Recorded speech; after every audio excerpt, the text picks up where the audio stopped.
Hello everyone, welcome back to my channel only sociology. যারা প্রথমবারের জন্য আসছো তারা অবশ্যই চ্যানেলটিকে সাবস্ক্রাইব করে রাখো।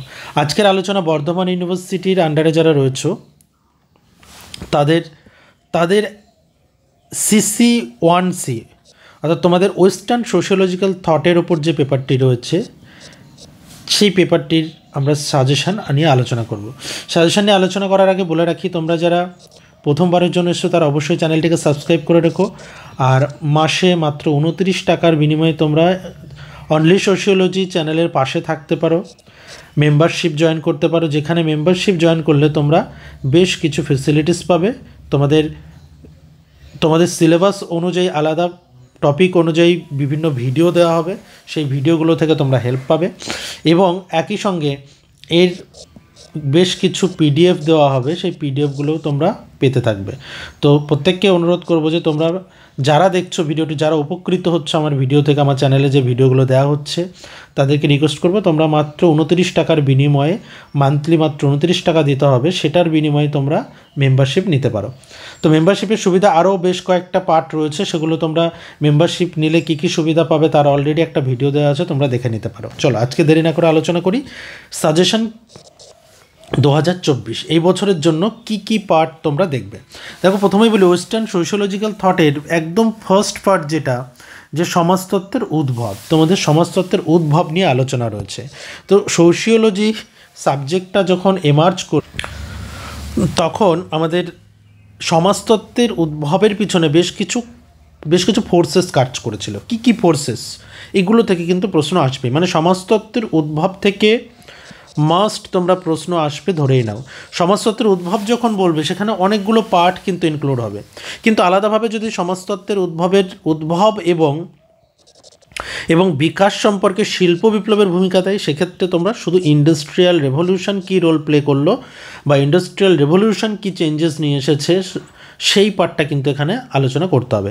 দেখো, যেহেতু সমাজতত্ত্ব একটা ইউরোপিয়ান সাবজেক্ট, সমাজতত্ত্ব একটা বিদেশি সাবজেক্ট যার উৎপত্তি হচ্ছে ইউরোপে, সুতরাং সেখানে আমাদের ইউরোপের সোসাইটির পার্সপেক্টিভ এগুলো আলোচনা করতে হবে। যে ইউরোপের সোসাইটিতে সেই সময় শিল্প বিপ্লব ঘটেছিল এবং তার আগে কিন্তু তারপরে হয়েছিল ফরাসি বিপ্লব, তাই তো? ফরাসি বিপ্লব হয়েছিল 1789। এই ফরাসি বিপ্লবও সেই সময় ফ্রান্সের কোন ক্ষেত্রে কি চেঞ্জেস নিয়ে এসেছিল সেই পার্টগুলোর ক্ষেত্রে বা সেই পার্টগুলোর সঙ্গে আমাদের সমাজতত্ত্বের উদ্ভবের একটা লিঙ্ক রয়েছে। অর্থাৎ এই তৎকালীন ইউরোপিয়ান সমাজের বেশ কিছু ফোর্স একটা নতুন সাবজেক্ট ডিমান্ড করছিল, আর সেই নতুন সাবজেক্টটা সোশিওলজি। সুতরাং এই তিনটি প্রশ্ন থেকে তোমরা কিন্তু কমন পাবে 100%, বলে দিলাম।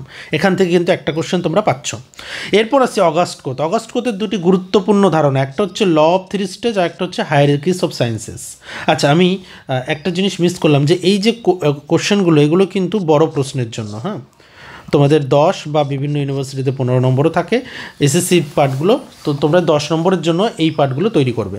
অগাস্ট কোথের ল অফ 3 স্টেজ, এটাই কিন্তু অগাস্ট কোথ মানে যে বিবর্তনের কথা বলেছিলেন, এই বিবর্তন কিন্তু এই 3টি স্টেজের মধ্য দিয়ে আমাদের সোসাইটির বিবর্তন হচ্ছে, আমাদের সোসাইটির চেঞ্জেস তিনি দেখিয়েছিলেন। বিজ্ঞানসমূহের ক্রমবিন্যাস, সেখানে কি দেখিয়েছিলেন, যে আমাদের সোসাইটিতে সায়েন্সের যে বিনাশ, সায়েন্সের যে বিবর্তন, সেটা কিভাবে হয়েছে। এবং এখানে কিন্তু বিজ্ঞানের ক্রমবিন্যাসের সবচেয়ে উপরে কোন সাবজেক্ট তিনি, বা সবচেয়ে নতুন কোন সাবজেক্টের কথা বলেছিলেন এবং শুরু হয়েছিল কোথা থেকে, এই যে হায়ারার্কিস অফ সায়েন্সের যে সাবজেক্টগুলো, সেই সাবজেক্টগুলো কিন্তু তোমরা দেখে রাখবে শর্ট প্রশ্নের জন্য। আর ল অফ 3 স্টেজের প্রতিটা স্টেজ শর্ট কোশ্চেনের জন্য দেখে রাখবে। আমি কিন্তু আলাদাভাবে কোনো শর্ট কোশ্চেন বলছি না, এভাবেই এই পার্টগুলো কিন্তু দেখে রেখো। আর সমাজতত্ত্বের উদ্ভবের পিছনে দুটি গুরুত্বপূর্ণ ঘটনার নাম, ইন্ডাস্ট্রিয়াল রেভলিউশন, ফ্রেঞ্চ রেভলিউশন, এবং পরবর্তীতে আমরা পড়ব এনলাইটেনমেন্ট।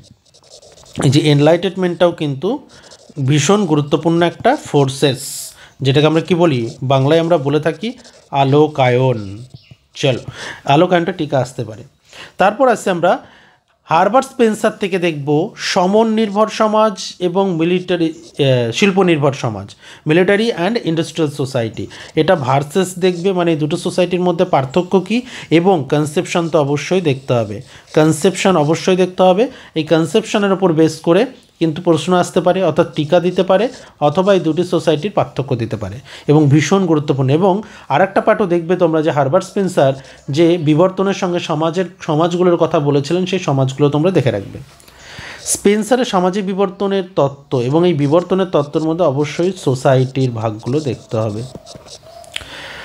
স্পেন্সারের সমাজতাত্ত্বিক তত্ত্ব, সার্ভাইভাল অব দি ফিটেস্ট, এই ধারণাটাও তোমরা দেখে রেখো। স্পেন্সারের জৈবিক সাদৃশ্যবাদ, অর্গানিক অ্যানালজি, যে তিনি সোসাইটির সঙ্গে কিভাবে হিউম্যান বডির তুলনা করেছিলেন।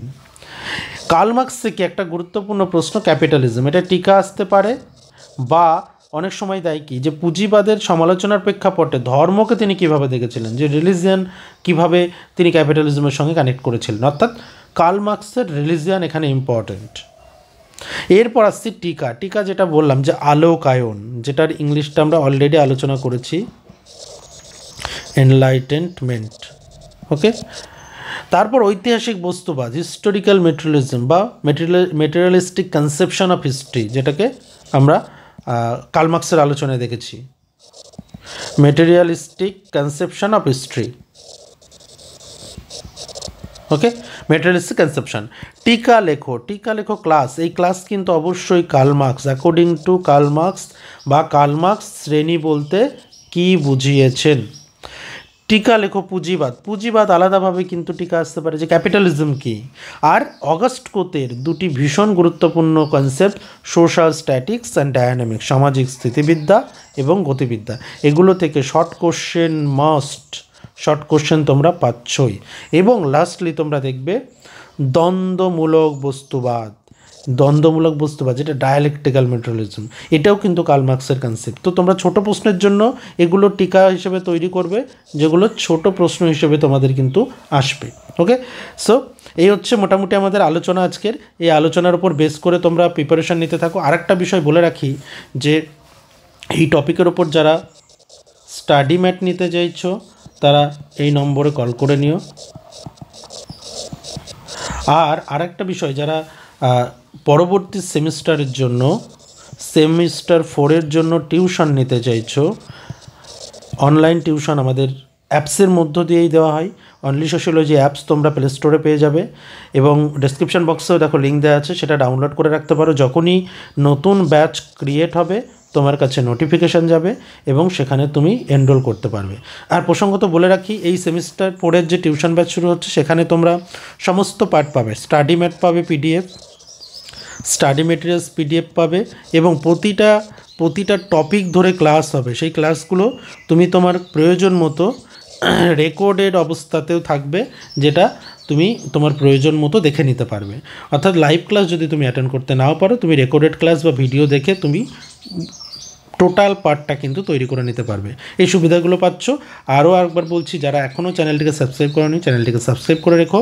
খুব শীঘ্রই দেখা হচ্ছে পরের ভিডিওতে। আশা করছি তোমরা এই পার্টের ওপর যা সাজেশন আলোচনা হলো এর ওপর বেস করে তোমরা প্রিপারেশন নিয়ে যদি যাও, আশা করছি তোমরা কমন পাবে এবং কমন পেলে অবশ্যই জানিও, কমেন্ট বক্সে পরীক্ষার পর একটু জানিও, তাহলে আমারও ভালো লাগে।